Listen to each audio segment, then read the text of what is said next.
kularang kau mendekati hasad, karena hasad itu gitulah bahasa kita, nggak berasa akan memakan kebaikan yang kau lakukan, kebaikan yang kau dapatkan dari setiap ibadah yang kau gugurkan.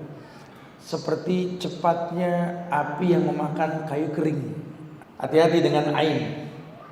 Makanya saran saya sih udah mulai bismillah, ibu-ibu khususnya, ibu-ibu demi Allah Bu, ya. Ibu jangan numpang ngetop di pundak para suami Bu. Kesian, suami sudah banting tulang, ibu ngekspos masalah rumah tangga di status WA, di status IG, manfaatnya apa? Kita ini bukan malaikat yang tak berdosa karena nggak punya syahwat. Kita ada perbuatan yang mungkin orang nggak suka sama kita, sehingga akhirnya kena sambaran mata yang jahat. Anak-anak kita sakit tanpa sabab, atau mungkin kita sakit tanpa sabab. Manfaatnya apa? Ayolah bertobatlah kepada Allah. Bismillahirrahmanirrahim.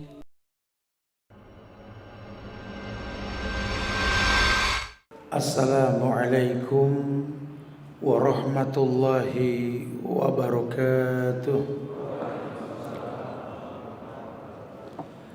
Alhamdulillah hamdan katsiran thayyiban mubarakan fi kama yuhibbu rabbuna wa yarda.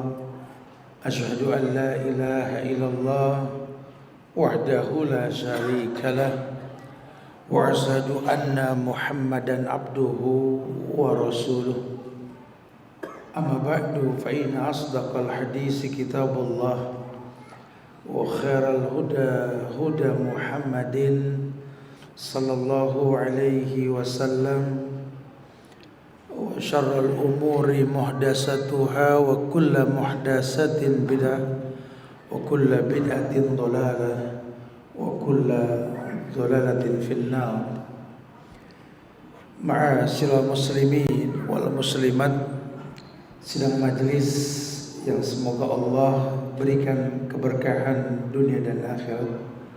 Alhamdulillah, izin Allah melalui Majelis Ta'lim Al-Hijrah kita bisa berkumpul di Masjid Al-Falah di Jalan Bambu Apus Raya, yang semoga Allah selalu berikan keberkahan dunia dan akhirat.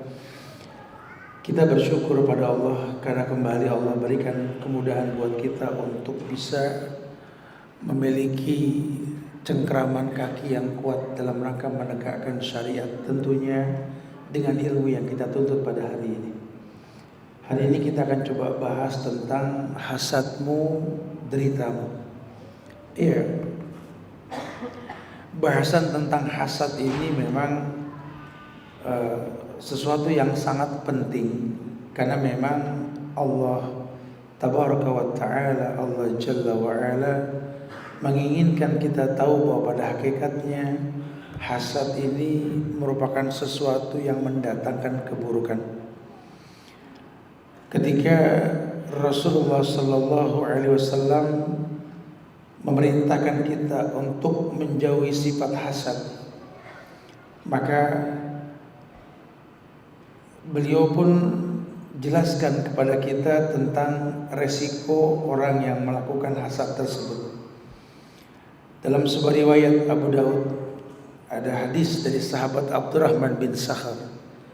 Rasulullah pernah bersabda, anna Nabi sallallahu alaihi wasallam qala, kama qala Abi Hurairah, iyyakum wal hasad fa innal hasada ya'kulul hasanati kama ta'kulun naral hatabah.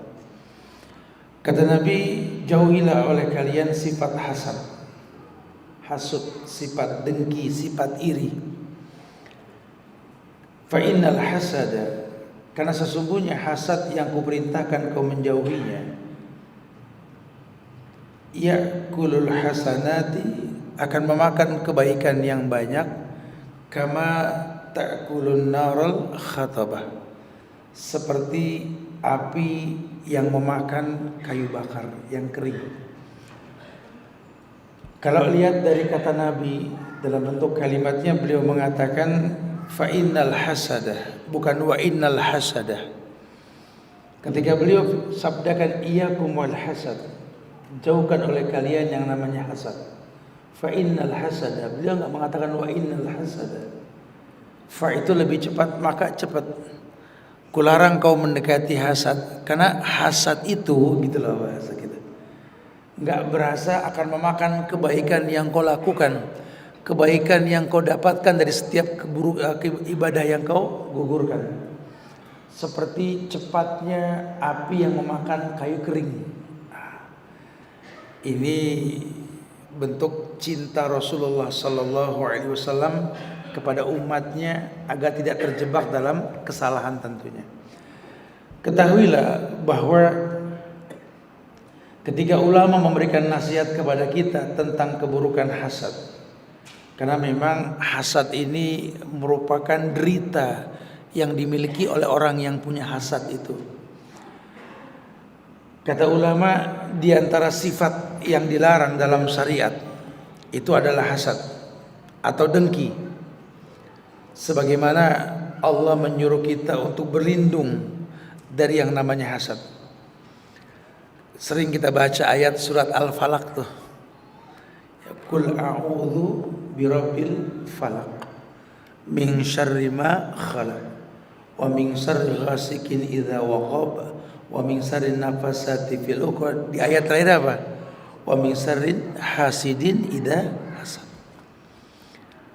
Ini dikaitkan dengan perbuatan-perbuatan syaitaniyah.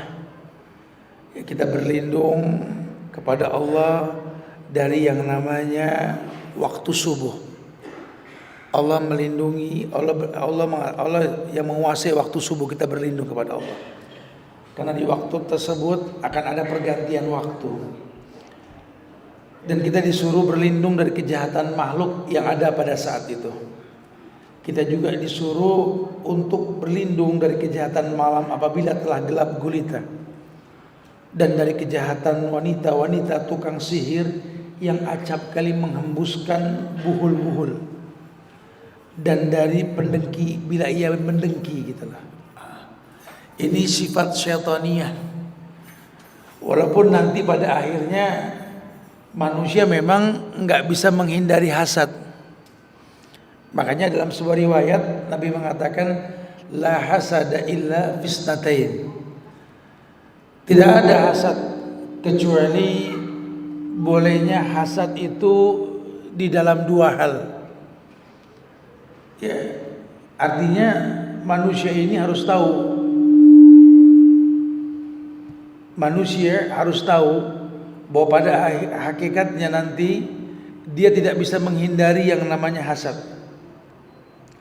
Makanya Rasulullah Sallallahu Alaihi Wasallam informasikan kepada umatnya, la hasada illa fisnatain.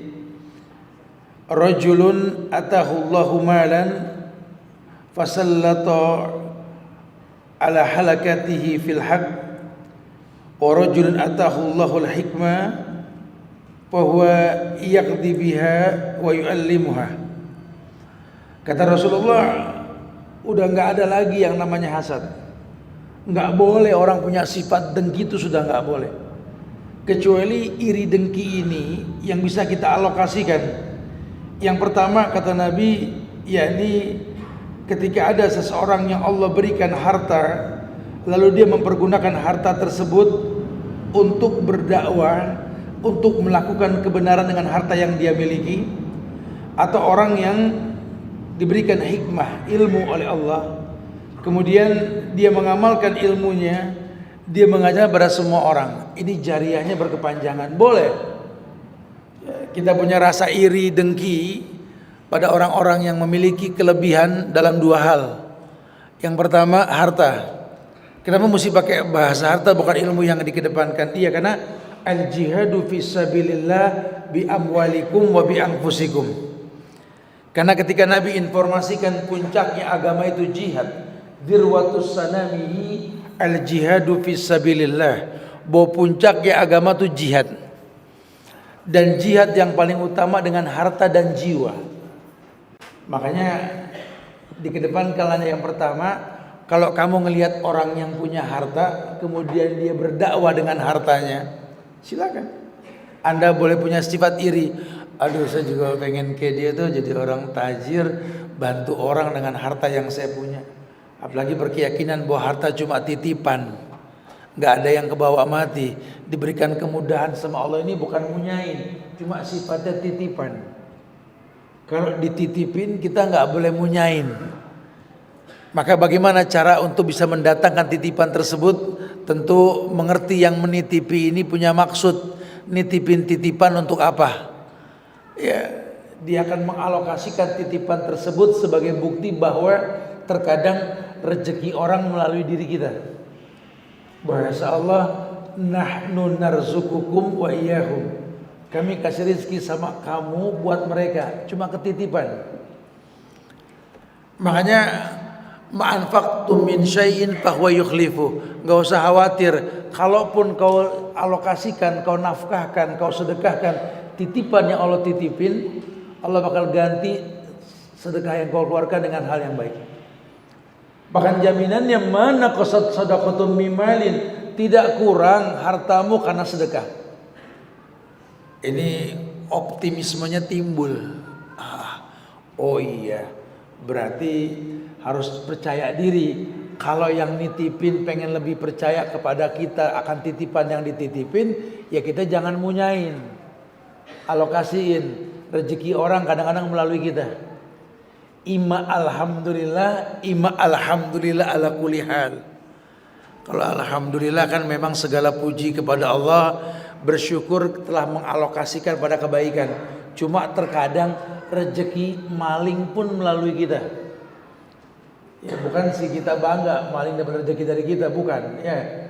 Cuma yang kita harus tahu, ya nggak apa-apa kalau emang harus hilang. Hukum asal banda dunia kan, kalau nggak dia yang hilang, kita yang mati kan gitu.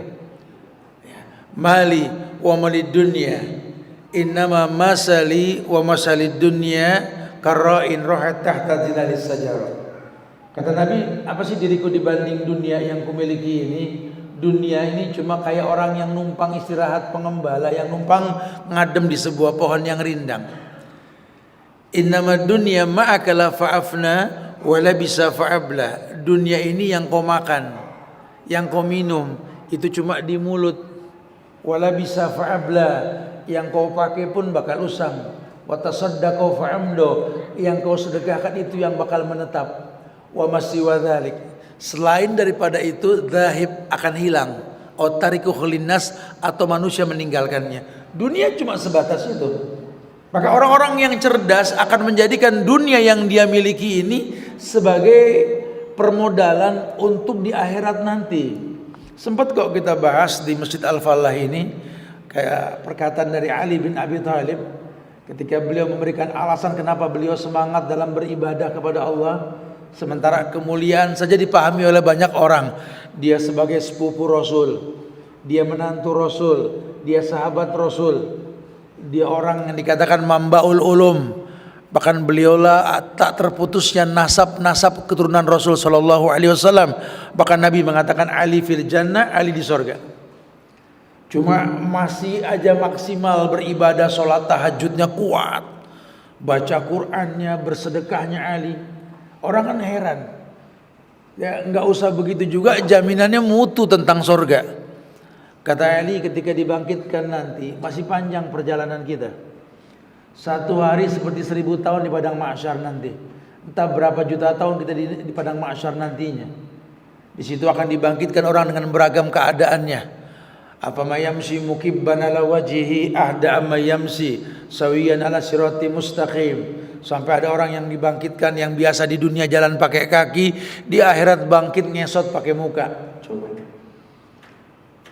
Ada yang terendam dengan air keringatnya sendiri. Dalam riwayat dikatakan keringat memendam manusia hingga mata kaki, hingga lututnya, hingga betisnya, hingga pahanya, hingga menutup bagian tubuhnya, sehingga dia sulit bernapas dengan keringat yang dia miliki. Ada yang dibangkitkan dalam kondisi buta. Nahsuruhu yaumal qiyamati a'ma. Wa qala rabbi lima hasartani a'ma. Duhai Tuhanku, kenapa aku dibangkitkan buta? Waqad kuntu basyiran, di dunia saya kan ngelihat dulu. Macam-macam orang dibangkitkan macam-macam nanti. Dan dalam kondisi seperti itu akan melalui fase. adanya yaumul jam'i, yaumul furqan, adanya yaumul bahas, adanya yaumul hisab, macam-macam sampai ke haud nanti. Dan itu satu hari dinilai 1000 tahun. Nah kalau kita nggak punya modal di dunia, apalah kondisi kita di akhirat nanti. Maka Ali memaksimalkan kebaikan, tak dia buang sedikit pun waktu yang dia miliki. Bahkan si pencipta waktu pun bersumpah demi waktu, demi masa. Manusia rugi, memang rugi. Lawang waktunya habis dipakai merem, lawang waktunya habis dipakai buat ngerahol, ngobrol, kongko. Kalaupun kongkonya manfaat nggak apa-apa. Cuma kan nggak ada manfaatnya. Nabi hanya mengatakan la tuksirul kalam bi ghairi zikrillah. Inna kasratal kalam bi ghairi zikrillah qaswatul lil qalbi. Kamu kan nggak bisa mencegah ucapan yang bakal kamu lontarkan. Silakan melontarkan karena dari lisan yang kau miliki. Tapi ingat, jangan sampai zikir tak kau bawa. Karena orang yang berkata, berucap, berbicara tanpa zikir qaswatul lil qalbi, hatinya keras. Wa inna ab'adan nas indallah al-qalbul qasi, dan sejauh-jauh manusia di akhirat di Tuhannya nanti orang yang qalbul qasi, yang hatinya keras. Masya Allah ya. Ini dia manfaatkan waktu untuk berbuat baik semaksimal mungkin gitu loh. Ya. Ar-Raghib menjelaskan, salah seorang ulama, kata beliau, dengki adalah atau hasad adalah ketika berharap hilangnya nikmat dari yang berhak mendapatkannya. Jadi kita nggak pernah merasa qanaah. Hidup kita komplain kayak pengen ngatur Tuhan. Kan yang capek saya Tuhan. Kenapa yang dapat rezeki situ? Ya, jadi kayak orang sakit suka geleng pala dalam kondisi sakit ngelihat dokter. Emang dasar kang bercanda, dokter lagi ngobatin. Dalam kondisi menggap-menggap masih bercanda aja nih orang. Kata Pak Dokter, kenapa kamu kok kayak ketawa ketiwi? Saya lagi bingung nih dokter. Jangan bingung, nggak bingung aja sakit gimana bingung? Bukan, pikir punya pikir kan yang nyembuhin Tuhan. Ngapa yang dibayar situ? Gitu. Kata dokter dibalas bercanda lagi, ya kalau mau langsung ke Tuhan juga nggak apa-apa. Kan transit dulu enak. Ya orang kadang-kadang suka kayak begitu ya. Ya beliau mengatakan bahwa dengki ini berharap hilangnya nikmat dari yang berhak mendapatkannya. Kayaknya komplain saja. Lawang yang 4 sehat 5 sempurna kan kami majikan dengan anak-anak kami. Kenapa mesti anak si mbak yang makanannya sisa makanan anak kami yang nggak pernah sakit? Harusnya kan kami yang merasakan kenikmatan sehat. Lalu kami tinggal ngunyah ngemil. Kenapa mesti Pak Tani yang berteman dengan kotoran kambing, kotoran kandang itu kok jarang sakit? Kadang-kadang kita berpikir kayak begitu. Tidak sedikit kenyataan di hadapan kita ini banyak orang yang makanannya nggak sehat, anaknya jenius dapat beasiswa. Bahkan tidak sedikit pula kita lihat orang yang makanannya cukup 4 sehat 5 sempurna tapi anaknya slow learner, nggak paham-paham. Ada rasa dengki. Ya, tidak suka orang punya kelebihan dan berharap kelebihannya jadi milik dia. Dengki itu seperti itu. Hukum asalnya kata Ar-Raghib seperti itu. Ya. Atau mungkin bisa juga disertai dengan upaya menghilangkan nikmat dari orang yang dia lihat. Ini sifat hamba Allah yang jahat. Sifatnya orang-orang Yahudi, laknatullah alal Yahud. Ya, orang-orang Yahudi yang sedang mengatasnamakan agama mereka, membantai keluarga kita, saudara kita di Gaza, Palestina ini. Ya. Jadi kita kalau nggak bisa membantu dengan fisik, dengan materi, tolong jangan pernah kita menghentikan doa buat saudara-saudara kita di Gaza, Palestina. Terus lantunkan doa sambil meyakinkan bahwa la yaruddul qada ila doa. Tidak ada yang bisa merubah takdir kecuali doa. Jangan remehkan tentang doa ini, enggak main-main. Dan jangan bilang itu cuma masalah politik. Yahudinya sendiri sudah ngomong ini masalah agama. Kenapa kita orang Islam pun enggak berani mengatakan ini masalah agama gitu loh. Ya, politik ini agama. Yahudinya bilang ini masalah agama. Kenapa kita enggak berani mengatakan ini juga masalah agama? Kalau bicara perubahan hak Allah. Allah yang merubah, kita cuma ada usaha.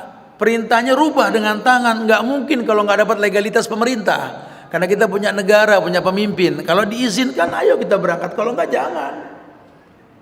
Tidak boleh. Sehingga kalau tenaga kita nggak bisa kita sumbangkan ke sana, tolong. Fisik kita mungkin nggak sampai ke sana, cuma materi bisa kita suplai ke sana. Nggak usah khawatir, oh nanti banyak agen-agen yang sengaja. Khalas ya akhi, ya antum bantu kagak, doa kagak, seuzon mulu. Bicara nyampe kemana urusan Tuhan, yang penting kita sudah keluarkan aja dulu. Kalaupun tidak, doa jangan putus gitu loh ya.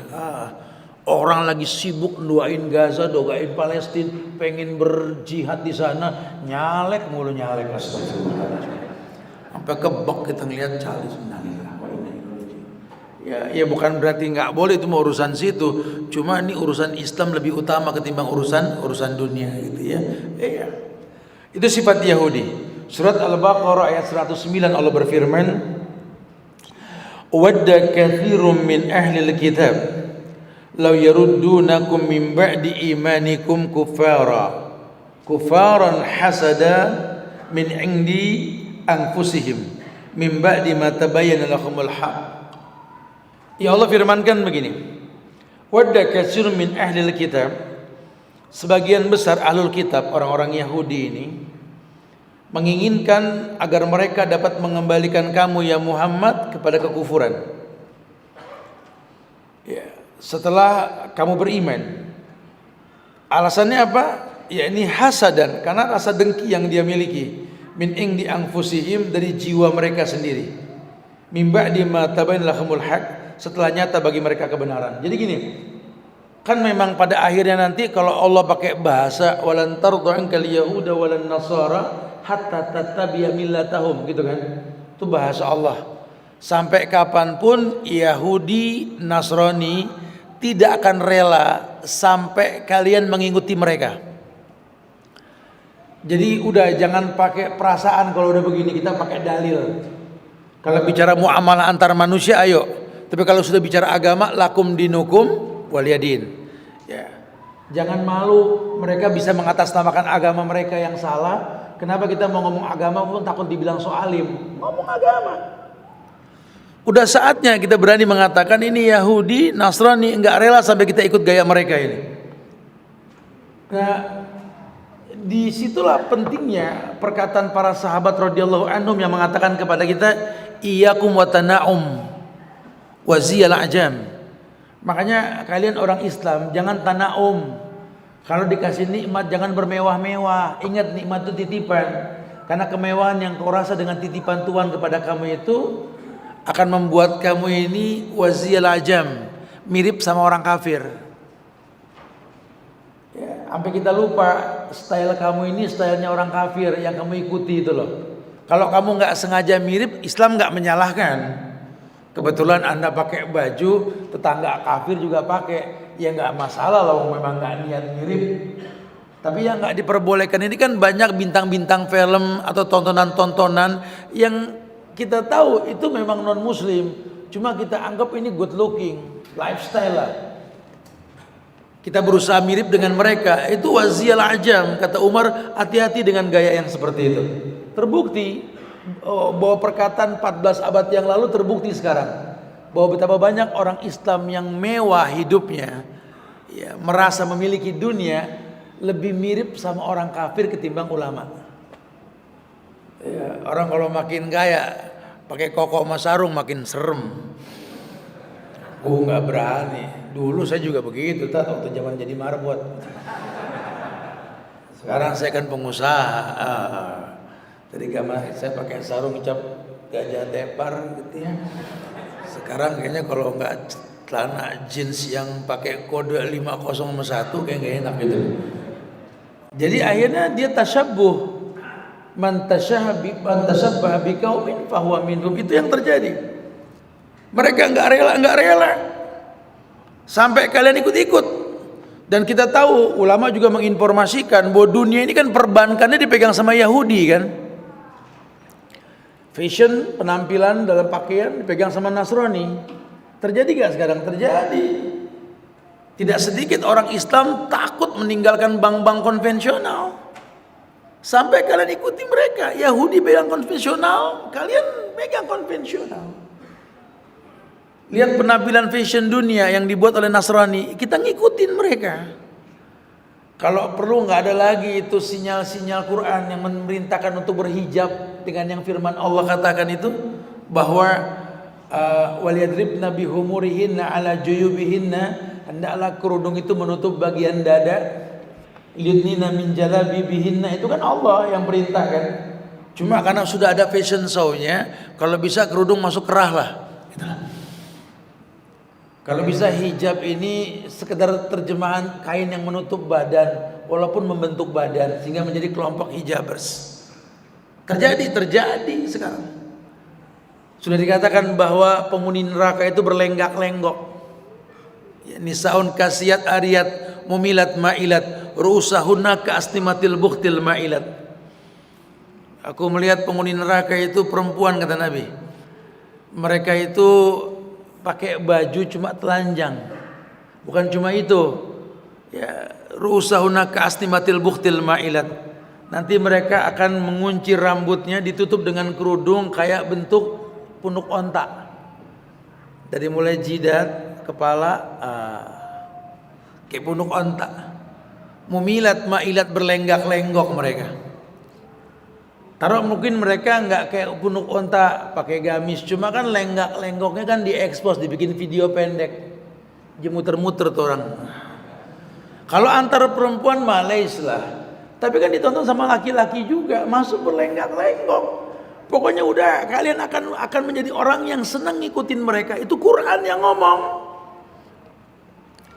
Nah kalau sudah seperti itu, masya Allah.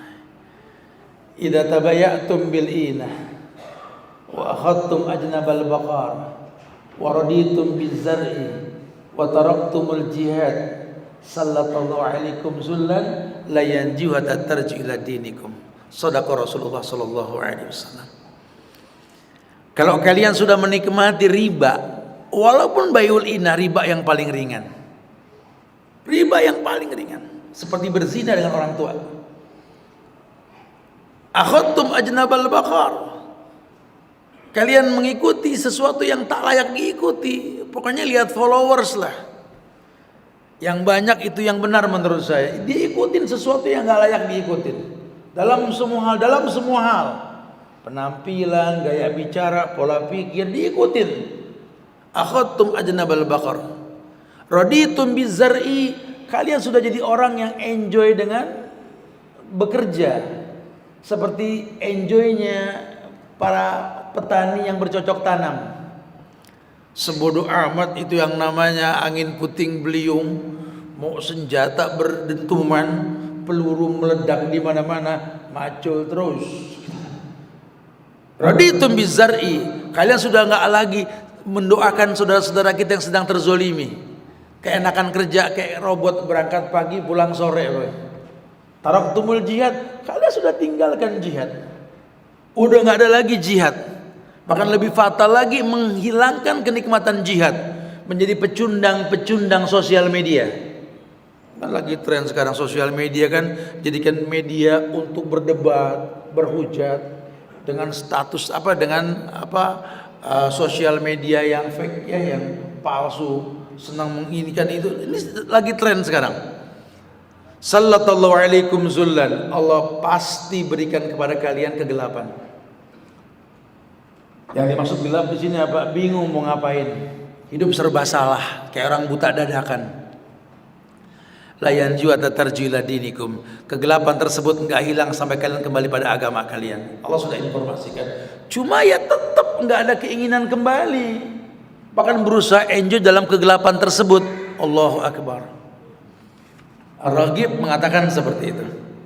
Surat An-Nisa ayat 45 juga hampir mirip. Ketika Allah berfirman, am yahsudunan nas ala ma atahumullah min fadli. Kata Allah, apakah mereka itu orang-orang kafir Yahudi itu dengki kepada manusia Muhammad ala ma atahumullah min fadli, karena karunia yang Allah berikan kepada mereka. Kenapa Muhammad diberikan karunia? Yang pertama adanya masyiahnya Allah. Yang kedua, memang mereka orang-orang yang betul-betul di atas kebenaran. Makanya diberikan kemuliaan yang baik. Imam Muhammad Allah katakan, wa ma atakumur rasul fakhudhuhu, atau walaqad kana lakum fi rasulillahi uswatun hasanah, telah ada contoh yang terbaik pada Rasulullah sallallahu alaihi wasallam. Atau Allah mengatakan kuntum khaira ummatin ukhrijat linnas. Umat Muhammad, sahabat saat itu sebaik-baik umat yang ditampakkan beda di hadapan manusia. Iya. Ini membuat orang-orang Yahudi panas. Lawang selama ini Nabi dari Ishak kok sampai Isa, kok bisa dari Muhammad SAW dari orang Arab gitu loh. Mereka nggak terima. Mereka bikin propaganda supaya nggak seperti itu gitu loh. Mulailah orang-orang Yahudi dan anak cucunya ini menimbulkan fitnah agama. Antek-anteknya Abdullah bin Ubay bin Salul, ya, dengan kecerdasan dunianya berusaha untuk merekayasa agama, membuat pemahaman Syiah. Nabi sudah kasih bocoran, ya, nanti akan ada fitnah, qaumun min jildatina wa yatakallamuna bi alsinatina. Akan datang fitnah satu masa di mana nanti fitnah tersebut dari orang-orang yang sekulit dengan kita, kata Nabi. Wa yatakallamuna bi alsinatina, dan berbicara dengan bahasa kita. Ta'rifu minhum wa tunkir. Kamu lihat cuma hatimu ingkar. Terjadi gak? Terjadi. Bahkan gak tanggung-tanggung mereka berani mengatasnamakan keturunan Rasul. Wallahi kita bela keturunan Rasul. Allahumma sholli ala Muhammad wa ala ali Muhammad. Kita bela keluarga Rasul. Keluarga Rasul yang mana? Yang mengajarkan yang Rasul ajarkan. Menegakkan tauhid, menghilangkan kesyirikan. Bukan mengatasnamakan keluarga Rasul mengajak berbuat syirik. Ini enggak terima kita. Kita cinta kepada Rasul dengan cara ittiba, mencontoh beliau. Karena Allah perintahkan untuk seperti itu. Wa ma atakumur rasul fakhudhuhu wa ma nahakum anhu fantahu. Apapun yang datang dari Rasul ambil, apapun yang dilarang jauhkan. Itu ittiba kita sama beliau. Bahkan menjadi sebuah bagian rukun dari ibadah yang kita tunaskan. Ikhlas untuk Allah dan mencontoh Rasulullah sallallahu alaihi wasallam. Mereka enggak rela sampai kita ikut mereka. Terjadi. Itu Yahudi bernyanyi di masjid. Itu Yahudi berlenggak-lenggok di tempat ibadah mereka. Kita juga pengen sama. Itu Yahudi membuat sebuah ritual-ritual yang Islam enggak pernah ajarkan. Kita mencontoh mereka. Bahkan enggak tanggung-tanggung. Kita mengiklankan perbuatan mereka dengan spanduk-spanduk di pinggir jalan. Ketika ada yang mengingatkan tentang keharamannya, menjadi hujatan, cibiran dan cacian. Ya, ini kan lagi tren sekarang. Kenapa? Karena dunia sosial media. Ya, banyak pecundang-pecundang, buzzernya, netizennya ini pecundang semua. Orang yang nggak berani mempertontonkan wajah. Ya, kemudian orang yang taklid dengan orang-orang yang masya Allah. Yang kadang-kadang dia nggak paham dengan apa yang dia ikuti. Memegang buntut-buntut sapi tadi. Akhadtum ajnabal baqar. Kemudian dalam riwayat berkaitan dengan hasad, dalam riwayat Imam Bukhari, Imam Muslim juga memberikan dari Anas bin Malik, Nabi mengatakan la tabaghadu wa la tahasadu wala tadabaru wa kunu ibadallahi ikhwanan. Ada hadis yang mengatakan la tabaghadu, jangan saling membenci, jangan saling memarahi. Ghadab, la tabaghadu, jangan kalian saling memarahi di antara kalian. Wala tahasadu, jangan saling mendengki. Dikaitkan kemurkaan, kemarahan dengan kedengkian. Wala tadabaru, yang berdampak jangan saling membelakangi. Wa kunu ibadallahi ikhwanan, dan jadilah hamba-hamba Allah yang ikhwanan, yang bersaudara. Maknanya persaudaraan di antara kita ini akan hancur kalau kita terbiasa untuk saling ribut di antara kita. Ya. Hati-hati ya, kadang-kadang keributan ini dipicu oleh orang-orang yang memang punya penyakit dalam hatinya. Ini kan hidup di zaman yang serba canggih kita. Handphone di tangan kita itu bisa menangkap semua berita yang terkadang tidak mampu diserap oleh otak kita yang pendidikannya nggak tinggi. Hari gini canggihnya handphone yang kita miliki, gadget yang kita punya, bisa menangkap semua informasi, sementara otak kita tidak bisa menangkap ketinggian informasi tersebut. Ya, masih ada orang yang mengatasnamakan pinter, pandai, percaya dengan potongan-potongan video yang diedit, masih percaya hari ini. Ya, sehingga inilah cikal bakal kehancuran. Kenapa? Akhadtum ajnabal baqar. Kamu mengikuti sesuatu yang gak layak diikuti. Kamu percaya sesuatu yang gak mesti dipercayai. Akhirnya menjadi hakim buat orang-orang yang harusnya kamu ikuti. Terjadi. Menelan informasi tanpa tabayun. Ya, ini bahaya sekali ini. Ya. Akhirnya timbullah saling ribut, saling marah di antara kita. Kemudian kalau sudah begitu, tahasad. Orang kalau sudah marah, nggak suka, ya dengkilah yang akan ada. Ya, setiap kebaikan yang kita sampaikan, dia berpikir bagaimana hilang kebaikan tersebut. Hasad sudah. Ya. Sehingga akan banyak kata-kata yang membuat orang lain ini tidak suka dengan apa yang dia lakukan. Ya, kayak kita kalau lagi live begini nih, suka ada nanti bazar-bazar yang mulai membuat fitnah, yang mereka itu betul-betul membuat sebuah kayak ada organisasinya, ya, akan melempar bola nanti disautin sehingga orang nggak fokus buat mendengar secara online. Akhirnya nyaut, akhirnya berdebat, akhirnya rusak. Belum lagi pengusaha-pengusaha pecundang yang kadang-kadang memanfaatkan konsentrasi orang yang belajar menawarkan produk. Belum lagi nanti orang yang aji mumpung banyak yang nonton, keluh kesah gitu loh. Siapa yang mau bantu gitu loh. Ini innalillahi wa inna ilaihi rajiun. Ini zaman sudah sampai. Akhirnya apa? Timbullah kedengkian yang memang dipupuk untuk selalu ada di antara hati kaum muslimin. Resikonya apa? Tadabar. Kalian saling membelakangi, walaupun mungkin benar yang disampaikan, kalau sudah nggak sepaham, nggak suka, maka dia bakal melengos. Bahkan bawa-bawa agama lagi, mazhab kita beda, Ustaz. Antum bilang beda bagaimana? Dia Maliki, ana Syafi'i, Ustaz. Apalagi yang baru-baru tuh Hambali rata-rata, Ustaz. Kalau ana Syafi'i. Sering berkata seperti itu. Kita tanya, emang Syafi'i itu siapa? Ya Syafi'i ya ulama, Ustaz. Iya. Namanya siapa? Ya tadi Syafi'i. Nama Syafi'i. Akan ada namanya. Antum mengikuti Imam Syafi'i? Iya. Jangan-jangan yang antum ikuti bukan Imam Syafi'i, tapi Syafi'iyah. Pengikut-pengikut Imam Syafi'i. Kalau yang antum ikuti Imam Syafi'i, Anda akan tahu yang Anda ikuti. Dia bernama Muhammad bin Idris Asy-Syafi'i, yang memiliki tulisan Ar-Risalah, Al-Um, ada Qaulul Qadim, Qaulul Jadidnya, yang ujungnya dia mengatakan idza shahal hadis fahuwa madhhabi. Kalau ada hadis yang sahih, aku bermazhab dengan hadis tersebut. Ini yang kita ikuti saja berbuka diri. Kenapa yang mengikuti kok nggak nerima?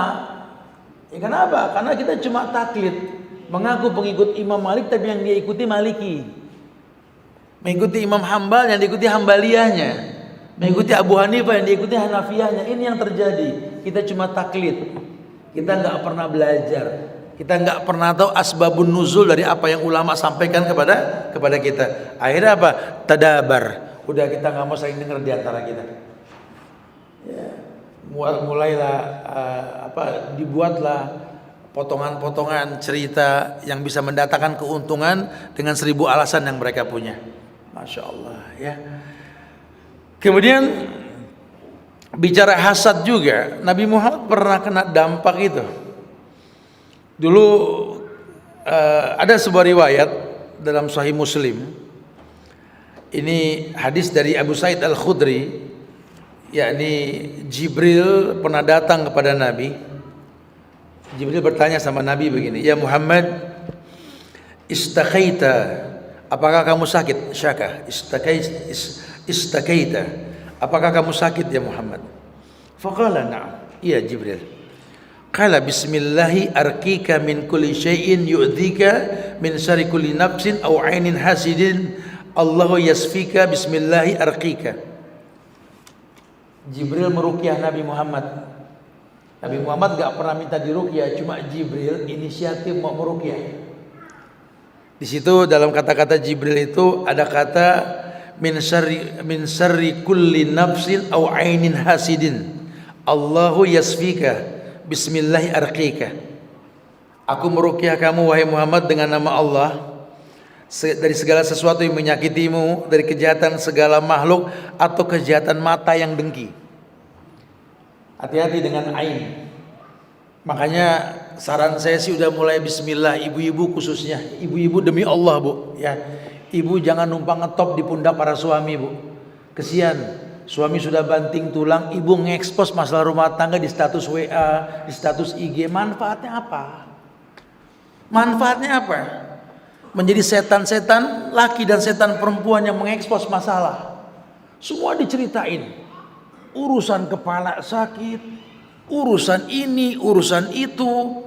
Ini sosial media mempertontonkan kelemahan jiwa manusia yang punya sosial media tersebut. Untungnya apa? Wallahi untungnya apa? Semua diekspos, permasalahan rumah tangga, urusan sama anak, sama tetangga. Ya sakit, kurang makan, punya utang, hidup bermasalah. Allahu Akbar. Anak baru lahir, pakai diganti-ganti fotonya di profil sosial media. Akhirnya kan kena mata-mata yang hasut. Kita ini bukan malaikat yang tak berdosa karena nggak punya syahwat. Kita ada perbuatan yang mungkin orang nggak suka sama kita, sehingga akhirnya kena sambaran mata yang jahat.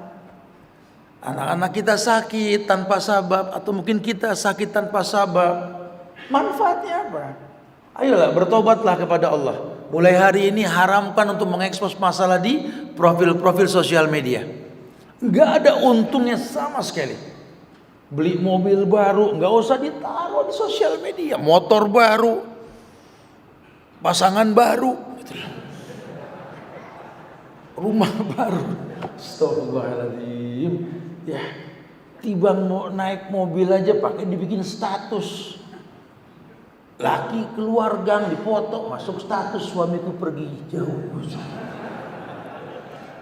La haula wala quwata illa. Bu, tobat Bu, demi Allah tobat. Tubu ilallah taubatan nasuha. Ya, ini saya paling pegel ini.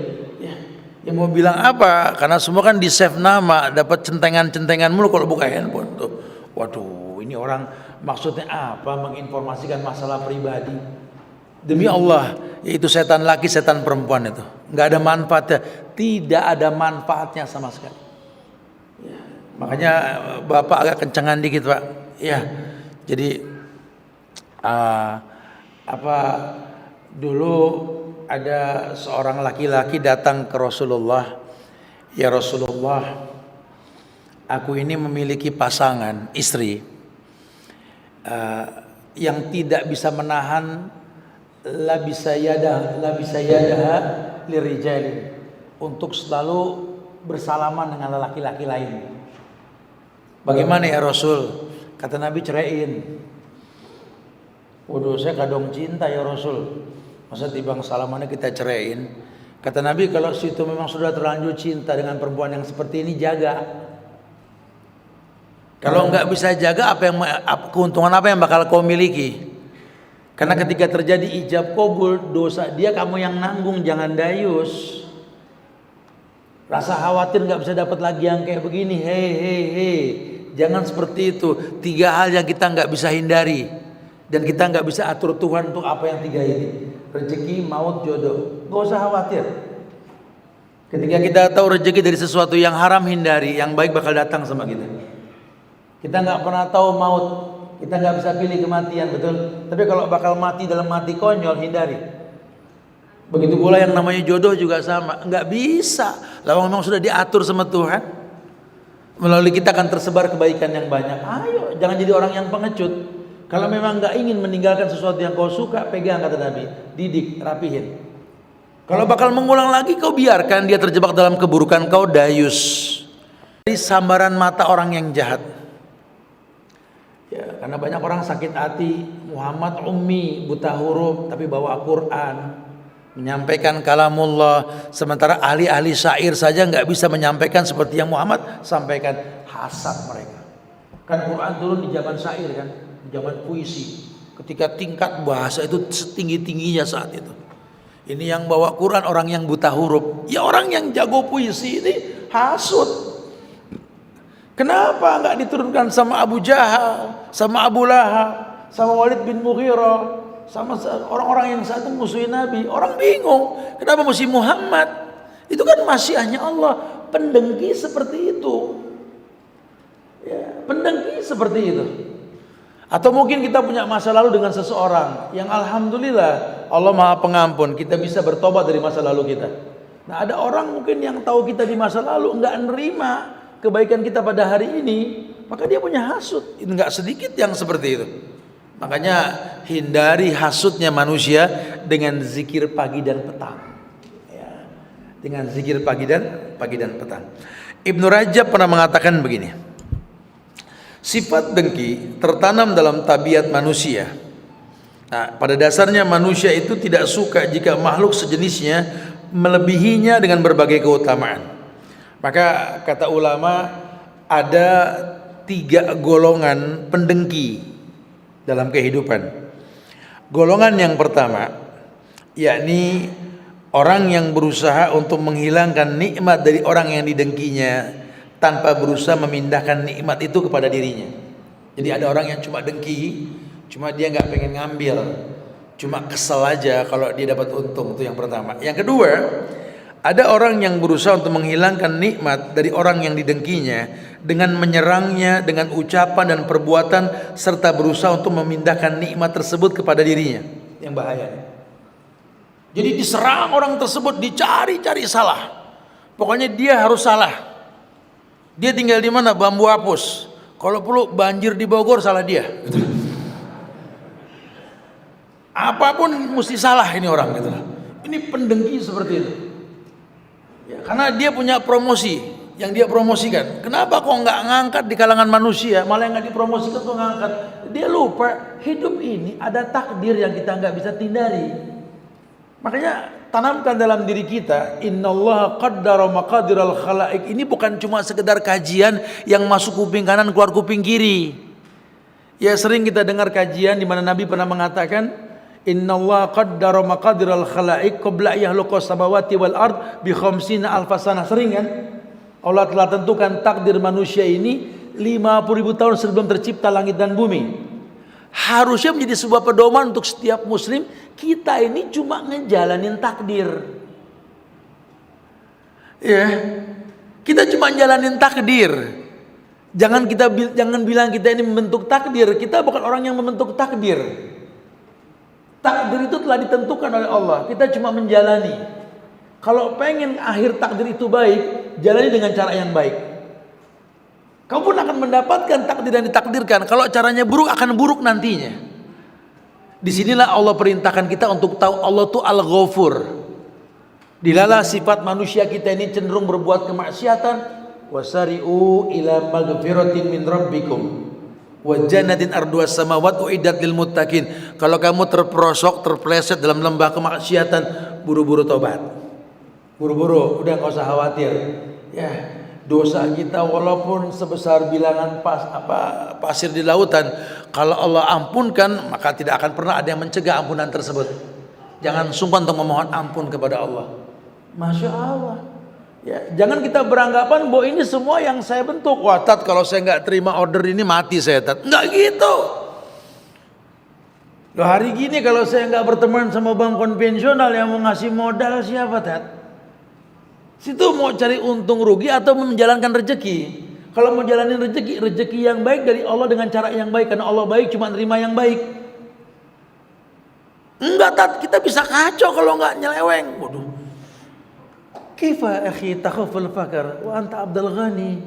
Aneh aja ente kok bisa takut miskin. Ente ini hamba Allah yang maha kaya. Kok berani berkata kalau nggak melenceng nggak bisa kaya? Allahu akbar. Karena teman Anasat begitu, tapi sekarang udah taubat. Terus emang nggak ada perhitungan pada rezeki yang terkolaborasi dengan kemaksiatan? Allahu akbar.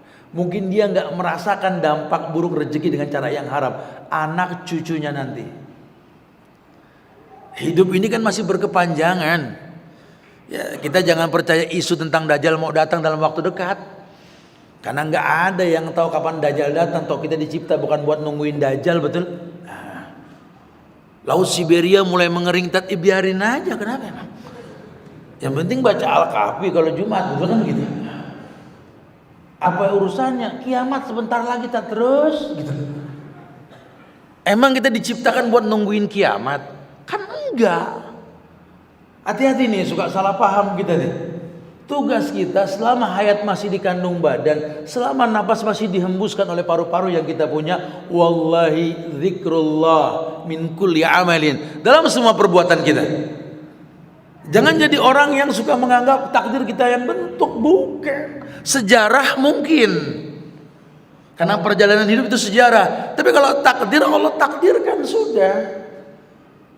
Ya, proses jalannya hidup itu sejarah yang kita buat, yang akan diperhitungkan nanti di akhirat. Tapi kalau takdir, Allah yang maha menentukan. Ya, makanya penting kita belajar nasab, tahu silsilah, ngerti hukum sebab akibat, paham ketentuan yang telah ditentukan. Karena buat apa ayat dikatakan dalam ayat-ayat itu al-yawma akmaltu lakum dinakum wa atmamtu alaikum ni'mati, itu kusempurnakan nikmatku atasmu. Allah berikan nikmat sudah. Tinggal kita berhusnuzon kepada Allah, bukan bersuuzon. Tapi kenyataannya zuharul fasadu fil bari wal barbi maka sabat aydin nas. Nah, itu yang dibilang ulah tangan kamu sendiri. Yuridullah bikumul yusra wa la yuridullah bikumul usra. Allah pengen kalian ini mudah, cuma kalian bikin sulit sendiri.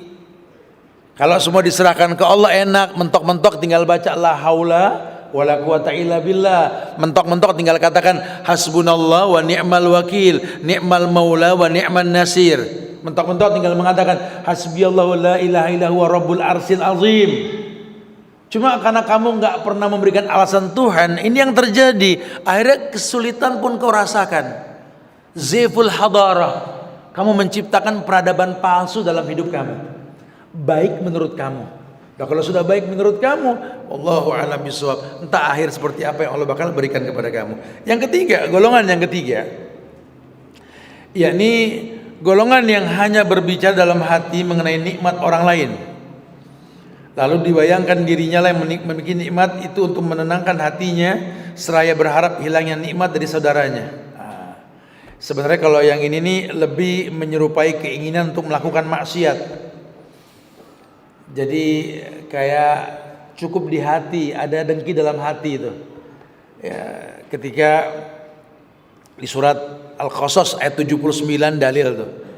Allah berfirman, qala alladziina yuriduna al-hayata ad-dunya ya laita lana misla ma utiya Qarun innahu ladzu hazzin azim. Dulu di zaman Nabi Musa itu ada yang namanya Qarun. Qarun itu orang yang bermaksiat. Ya, makin dia jauh dari Tuhan makin gampang rezekinya. Gitulah. Makanya dikatakan dalam ayat ini qala alladziina yuriduna al-hayata ad-dunya, orang yang menghendaki kehidupan dunia ini mengatakan gini, ya laita lana misla ma utiya Qarun. Moga-moga kiranya kita mempunyai seperti apa yang telah diberikan kepada Qarun. Innahu ladzu hazzin azim. Qarun ini benar-benar orang yang mempunyai keberuntungan yang besar. Ada keinginan buat mirip sama Qarun, padahal Qarun negatif. Padahal kalau kita ngiri sama orang yang kayak Qarun tapi beramal soleh masih boleh. Ini kan yang menjadi masalah si Qarun ini kan orang yang nggak beramal soleh. Bahkan dia merasa apa yang dia miliki karena wa utitu min indi. Ini apa yang ku miliki ini karena apa yang ku perbuat. Aku bisa begini ya bukan main-main. Situ jangan gampang pengen mirip kayak saya. Harus jatuh bangun dulu. Gitu ya bahasa. Kita suka begitu.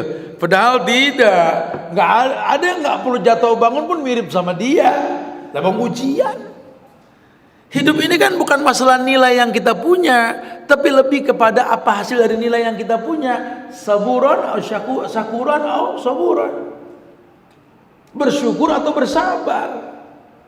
Karena tidak sedikit orang yang menjadi baik karena kesusahan, dan banyak banget orang yang terpuruk dalam keburukan karena kesuksesan yang dia miliki. Ini yang nggak diperbolehkan. Ada sifat dalam hatinya yang seperti itu, gitulah. Kemudian Eh, dalam sebuah riwayat Nabi pernah bersabda dari sahabat Abdullah bin Umar, la hasada illa fisnatain, tadi yang di awal kita sampaikan. Makanya manusia memang nggak bisa menghindari sifat hasad, dengki, itu sudah sifat manusia. Makanya kalau memang kita memang merasa hasad ini nggak bisa kita hilangkan, silakan dialokasikan di dua tempat. Yang pertama, rajulun atahullahu Qur'an fa huwa yaqumu bihi ana al-lail wa ana an-nahar.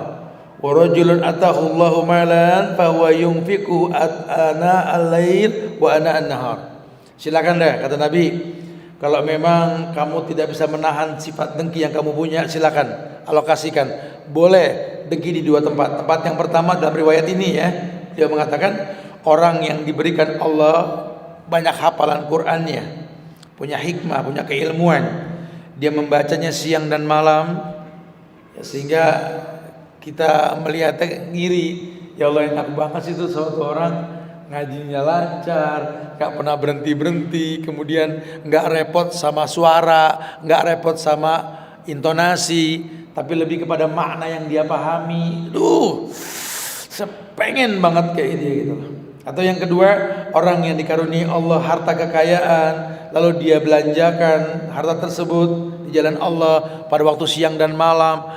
Aduh, pengen banget kayak ini orang nih, udah kaya, pinter, sedekahnya lancar, ya Allah, pengen. Boleh. Asal tetap bukan pengen kehilangan dari kenikmatan yang orang miliki, bukan. Ya, silakan dalam hati kita bergumam boleh. Kita pengen kayak dia nih boleh. Islam nggak melarang, itu diperbolehkan dalam syariat, masya Allah ya. Nah, ada beberapa perkataan ulama. Ibnu Sirin ini hidup di zaman tabi'in. Beliau pernah mengatakan begini. Kata Ibnu Sirin, saya ini nggak pernah merasa dengki kepada seseorang pun atau suatu urusan dunia. Karena jika dia termasuk salah satu penghuni surga, bagaimana mungkin saya merasa dengki kepada dia atas dunia yang tidak berarti apa-apa di surga. Begitu pula jika dia termasuk penghuni neraka, bagaimana mungkin saya merasa dengki padanya atas urusan dunia sementara dia menuju ke neraka. Dia berusaha untuk seperti itu. Kenapa saya mesti ngiri sama orang yang punya harta ini sementara dia berbuat baik? Toh dianya saja nggak peduli dengan hartanya, dia sedekahkan, kenapa jadi pusing? Atau kenapa mesti saya pusing juga sama orang yang mungkin gemar berbuat kemaksiatan namun gampang rezekinya? Toh dia sedang berjalan ke neraka, apa yang saya mesti ikuti dari dia? Dibikin enteng. Kata Abu Darda, sahabat Abu Darda, beliau mengatakan semakin banyak seorang hamba mengingat kematian, semakin berkuranglah kegembiraan dan rasa dengki di hatinya. Rumus orang bisa mengepres supaya rasa dengkinya itu hilang, suruh ingat mati. Ya. Jadi kalau kita ngelihat orang kaya punya kelebihan yang kita nggak punya, ingat kita juga mati. Ya. Atau kalau kita dengan masalah yang nggak pernah selesai karena nggak paham, udah dibilang sallallahu alaihi wasallam la yanju tarjila dinikum tadi. Kamu nih nggak mungkin keluar dari masalah sebelum kamu meninggalkan keburukan. Kamu nggak tinggal itu keburukan, coba kamu merutinkan keburukan, akhirnya lihat. Udah ingat. Paling berapa lama lagi sih saya bisa bertahan dalam kesabaran ini? Intinya diingat kematian. Ini kalau bahasa Abu Darda, supaya nggak terjebak dalam kesalahan. Ya. Kemudian ada sebuah riwayat yang cukup panjang ketika Imam Ahmad meriwayatkan dalam musnadnya berita dari Anas bin Malik bahwa Nabi pernah bersabda begini. Ini yang membuat sahabat Abdullah bin Amr bin As ini pengen tahu orang tersebut. Yatlu alaikumul an rajulun min ahlil jannah. Kata Nabi, akan muncul di antara kalian para sahabat, yakni rajulun min ahlil jannah, seseorang yang akan menjadi penghuni surga. Fatola'a rajulun minal ansar, maka yang muncul setelah Nabi berucap itu orang Ansor. Tantifu lihiyatu min wudu'ihi, ada bekas wudu pada bagian janggutnya. Ini menandakan kalau dulu zaman sahabat, orang kalau wudu nggak pernah mengelap air wudunya. Ya, terbukti ada bekas wudu pada janggutnya. Qad ta'allaqa na'alaihi min yadihi shimal, di mana dia masuk ke majelis, dia pegang sendal pakai tangan kirinya. Ciri khas orang-orang soleh di zaman itu. Kemudian dalam riwayat, Abdullah bin Amr bin As ini melihat dia yang datang, dia berusaha untuk mengikutinya. Dikatakan pada orang tersebut, ya Abdullah, wahai hamba Allah, sami'tu Rasulullah sallallahu alaihi wasallam yaqul, aku pernah mendengar Nabi pernah bersabda, laka salasa miraran, 3 kali mengulang-ulang. Yatlu alaikumul an rajulun min ahlil jannah fatola'ta anta salas mirar. 3 kali Nabi ngomong tentang penghuni sorga, 3 kali yang nongol situ. Fa'aradtu an awiya ilaika li anzura ma amaluka fa'aqtadiya bihi falam araka ta'malu katsira amalin faman ladzi balagha bika maqala Rasulullah sallallahu alaihi wasallam. Begini Abdullah, seseorang dipanggil Abdullah sama Allah. Jadi namanya siapa tapi Abdullah secara kata bukunya. Aneh ngedenger 3 kali Nabi ngomong tentang ciri-ciri penghuni sorga, 3 kali yang nongol ente, bahasa kita begitu. Aneh ikutin ente nih, pengen tahu siapa sih ente, nginep bareng ngelihat semua. Ternyata yang aneh lihat dari ente ya sama seperti yang aneh lakuin. Ente 5 waktu di masjid, qobliyah ba'diyah, bangun tahajud, witir, itu mah kita para sahabat juga begitu gitu loh. Beliau mengatakan bahwa fa'aradtu an awiya ilaika la anzura ma'amaluka, aku enggak ngelihat kelebihan pada amal perbuatanmu. Fa'aqtadiya bihi falam araka ta'mal kasra amalin, biasa aja amal perbuatan kamu. Faman ladzi balagha bika, apa sih yang membuat kamu kok direspon sama Nabi sebagai penghuni surga? Maka Rasulullah SAW, faqala ma huwa illa ma ra'aita,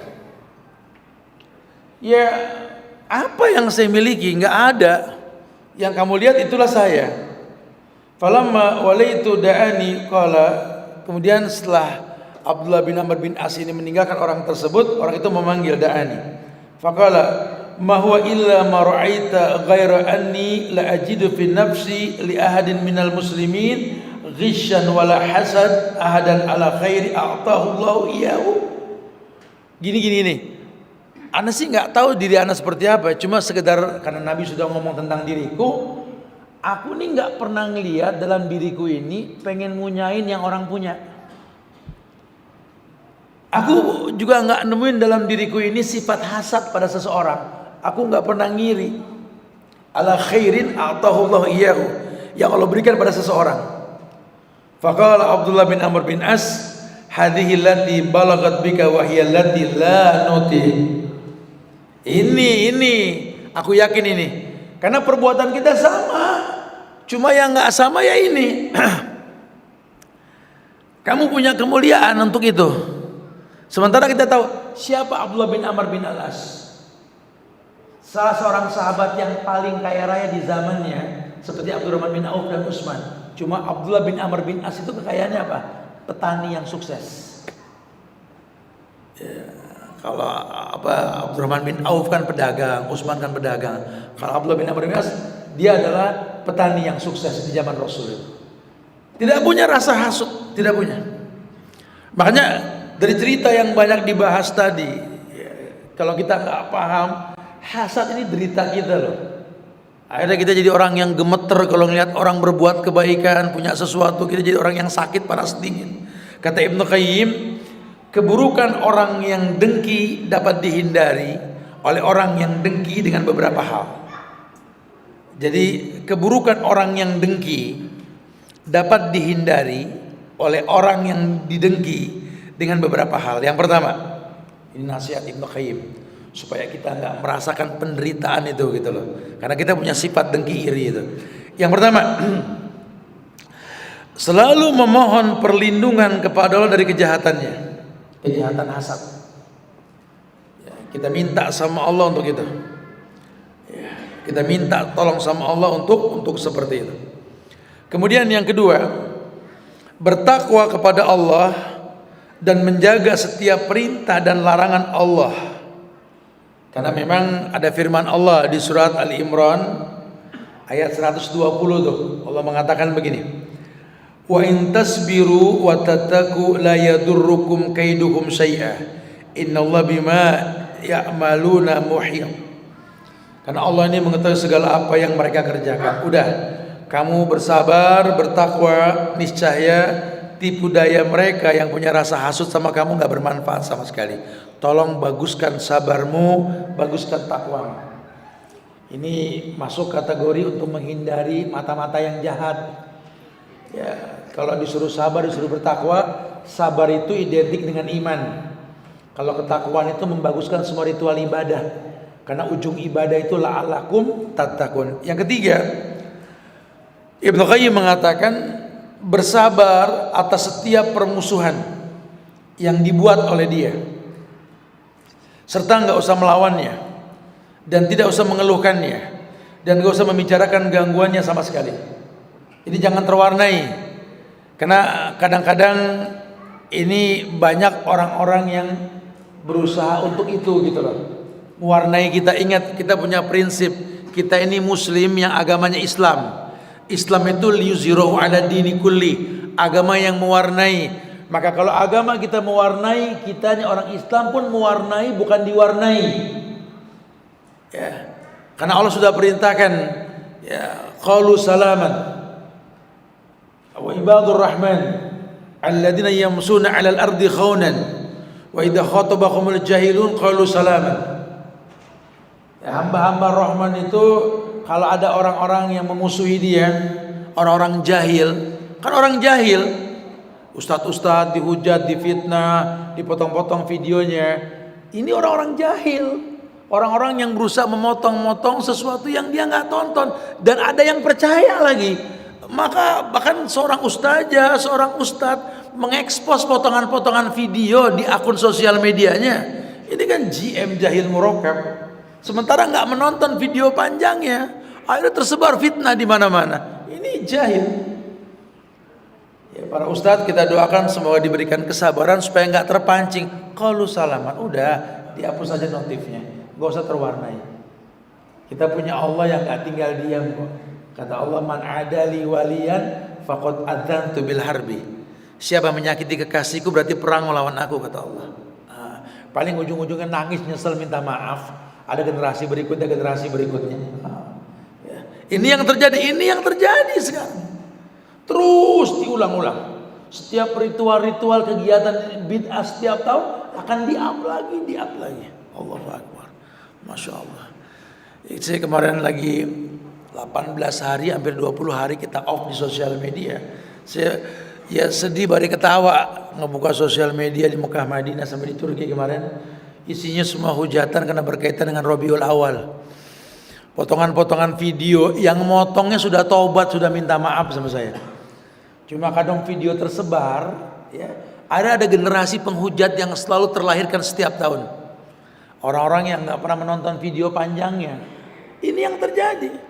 Untungnya si pembuat sudah taubat, nggak ada dosa jariah. Kalau dia belum bertobat, dosanya berkepanjangan. Selalu dibuat ritual-ritual, dibanding-bandingkan perang antar ustadz, perang ustadz dengan kiai, dengan habaib dan lain sebagainya. Allahu Akbar. Percaya dengan hal-hal yang dibuat oleh orang-orang yang punya niat jahat. Setiap tahun ada regenerasinya. Allahu Akbar. Ya, sangat disayangkan. Makanya buat kita yang sudah belajar jangan gampang terwarnai. Kalau ada fitnah di antara kita, tabayun, klarifikasi. Karena yang dirugikan nanti kita sendiri, sehingga kita nggak optimis dengan apa yang sedang kita pelajari. Kemudian yang keempat, Ibnu Qayyim mengatakan tawakal kepada Allah. Karena tawakal itu cukup sudah. Yaj'alakum furqanan. Bagaimana dia bisa bertawakal? Membaguskan ibadah.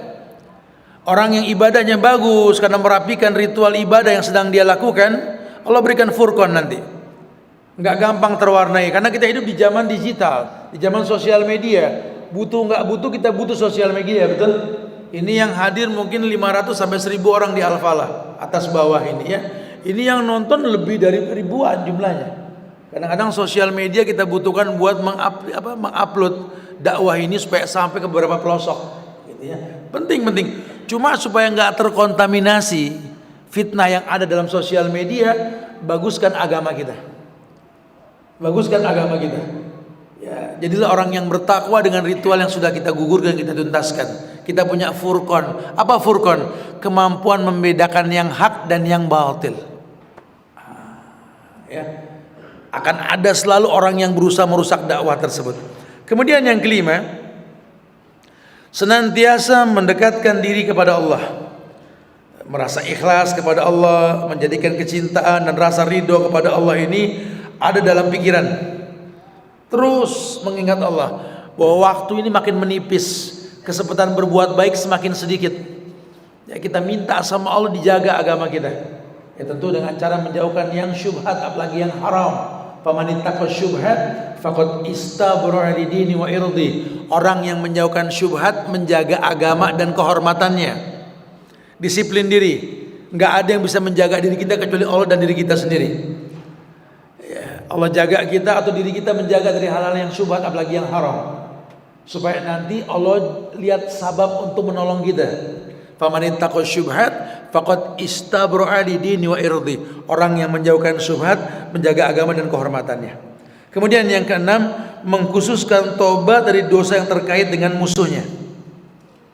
Jadi kalau memang dulu kita pernah berbuat sesuatu yang buruk, kita sudah bertobat, orang masih nggak nerima dengan tobat kita, ya maksimalkan tobat kita kepada Allah agar hidayah buat orang yang memusuhi kita.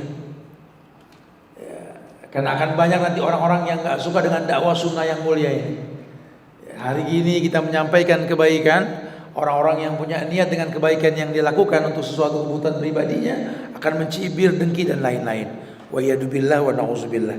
Nah, kemudian yang paling sulit dilakukan, berusaha memadamkan rasa dengki dengan berbuat baik kepada dia. Kalau bisa tetap kita doakan, semoga mereka diberikan hidayah sama Allah ya. Semoga Allah berikan yang terbaik buat mereka sehingga ada penyesalan yang membuat mereka semakin semangat dalam beragama. Karena mumpung masih hidup orang yang dihujat, didengki oleh dia itu, dia masih bisa minta maaf. Kalau nanti yang dihujat, yang didengkin sudah enggak ada, panjang urusan di padang mahsyar nantinya ya.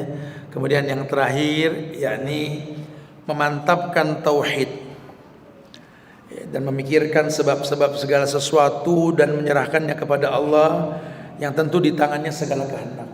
Jadi enggak usah khawatir, la yadurukum man dhalla idza tadaitum. Tidak ada yang berbahaya kalau Allah sudah berikan hidayah. Wallahu a'lam bishawab. Luruskan niat pada setiap kebaikan yang kita lakukan. Yang kita butuhkan ridhonya Allah, bukan pandangan manusia.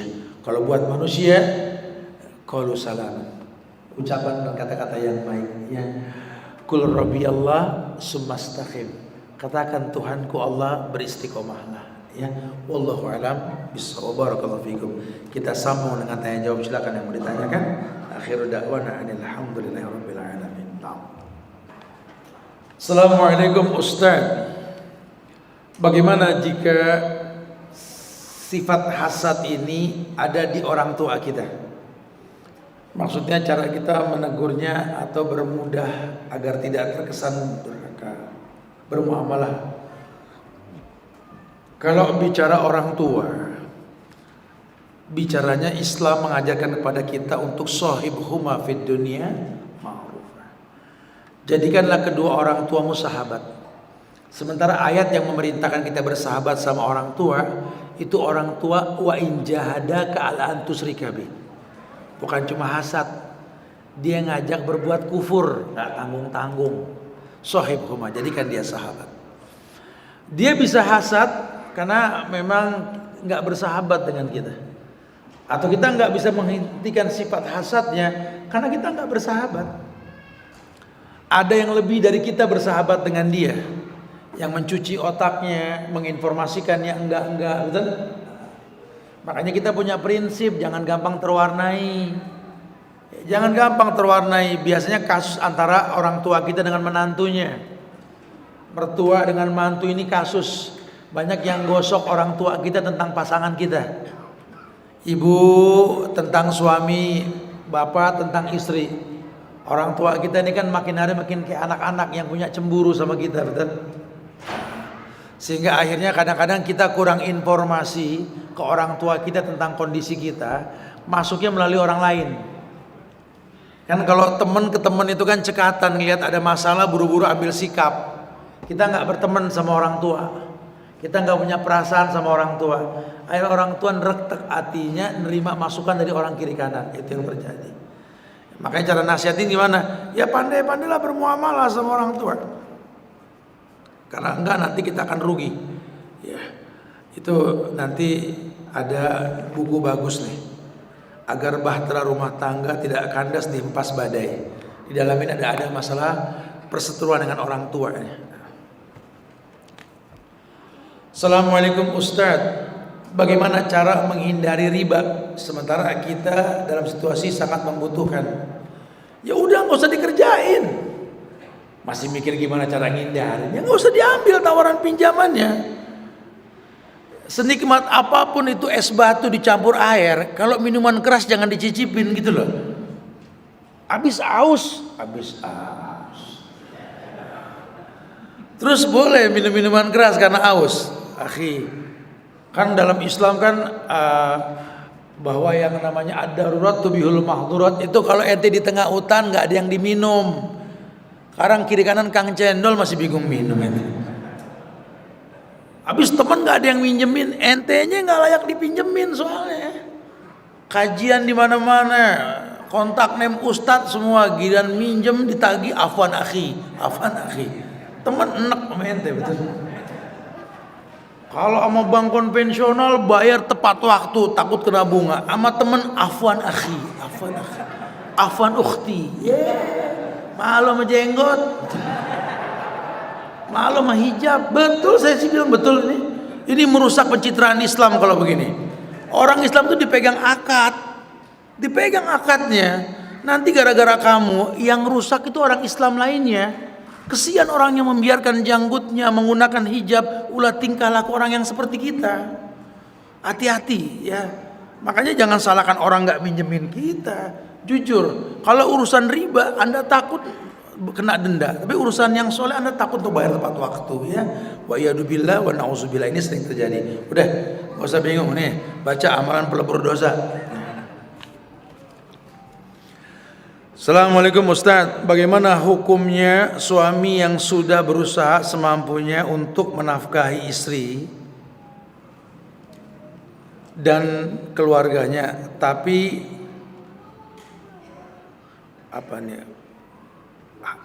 berusaha hanya mampu mencukupi kebutuhan dasar keluarga, belum bisa memberikan hak kepada istri berupa kebutuhan pribadinya, berdosakah suami? Kalau betul, fattakullah mastata'tum, bertakwa semampunya. Antut'imu idza tu'imta wa antal basu idza labista. Yang penting jangan sampai kamu nggak mampu kasih makan yang kamu makan, jangan sampai kamu nggak mampu kasih baju yang kamu pakai juga. Artinya kamu beli baju istri beliin, kamu beli makanan dia beliin. Sekedar itu dulu. Nanti berusaha, karena itu hukum asalnya seperti itu. Kalau buat yang lain-lainnya berkembang dengan waktu nantinya. Mudah-mudahan kita bisa mendidik keluarga kita, menerima kita apa adanya. Tapi jangan sampai sama istri hitung-hitungan, sama teman nggak hitung-hitungan, jangan ya. Wallahi rezeki kita Allah akan tambah berkaitan dengan kewajiban nafkah yang kita berikan pada pasangan kita. Ya, jadi jangan sampai kita lupa misaqan ghaliza. Rumah tangga kita itu ikatannya sama Allah. Ya, jadi jangan sampai kita menyia-nyiakan pasangan kita nih. 100 ide praktis mendidik keluarga menjadi yang soleh insyaallah. Assalamualaikum warahmatullahi. Semoga Ustaz bersedekah wa iyyakum insyaallah. Ustaz izin bertanya, apakah membaca surat Al-Falaq 100 kali bisa menghilangkan rasa hasad? Ya, antum baca di mana? Jangan tanya ke ana gitu loh. Ini salah kalau nanya begini. Antum baca Al-Falaq 100 kali di mana? Dari siapa antum dengernya? Tanya sama itu. Anak nggak ngerjain 100 kali gitu. Anak ngikutin Nabi 3 kali Al-Falaq, An-Nas, Al-Ikhlas. Kalau ada yang bilang 100 kali, antum tanya sama orang itu di pojokan kitab ulama yang mana gitu loh. Kalau betul kasih kabar, anak bakal ngerjain seperti yang antum kerjakan insyaallah. Ya, yang dikhawatirkan ini kita terjebak dalam kesalahan yang nggak betul ya. Taib. Ini ada kiat-kiat hijrah biar total. Assalamualaikum, afwan izin tanya Ustadz, bagaimana hukum bantuan atau sumbangan dari caleg atau capres? Biasanya berbentuk sembako, bantuan sosial, atau contoh perbaikan jalan. Ya kalau bicara bantuan, asal memang kita tahu uangnya uang halal, terima bantuan tersebut. Ya, tapi kalau memang bantuan dari sesuatu yang syubhat atau peruntukan yang memang untuk kemaslahatan orang, untuk urusan mereka, ya antum bisa menolak atau mengalokasikan. Gitu ya. Intinya ini tradisi di negeri kita bahwa caleg ini acap kali rajin bersedekah kalau punya tujuan. Nah, ya antum jangan terus jadi anak orang yang mata duitan ya. Terserahlah siapa calegnya, yang penting bantuannya nyampe. Jangan. Pemimpin tergantung rakyat. Kalau rakyatnya gampang nerima bantuan, pemimpin kita juga bakal gampang nerima bantuan, gak punya harga diri, gak punya izzah. Ya, jangan gampang terima untuk itu. Kalau bicara untuk urusan sosial, perbaikan jalan ya nggak apa-apa. Hatta uang riba aja boleh. Tapi kalau buat dimakan pribadi jangan. Nanti malah nggak baik buat badan kita. Ya. Hati-hati. Ini ada buku bagus nih. Bila ajal tiba. Ya. Ada lagi kelas?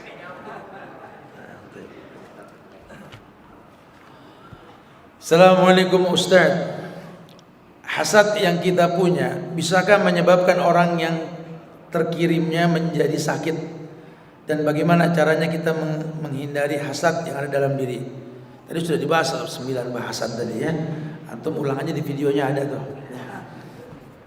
Kajian lagi kita dari awal. Kadang-kadang yang nanya, Ustaz, suami sedang heboh boikot produk yang dianggap mendukung Israel. Sedangkan suami anak bekerja di perusahaan yang salah satunya diboikot tersebut. Bagaimana hukumnya Ustaz? Sebenarnya bicara muamalah dalam Islam, kalau ada sebuah produk yang manajemen pusat mendukung event-event yang buruk atau kegiatan yang tidak baik, ya dalam Islam ilmu fikihnya ini kembali ke hukum asal dari apa yang diproduksi. Ya, kalau memang yang diproduksi halal, ya hukumnya hukum makanan halal haram. Contoh McDonald, contoh gitu ya. McDonald membantu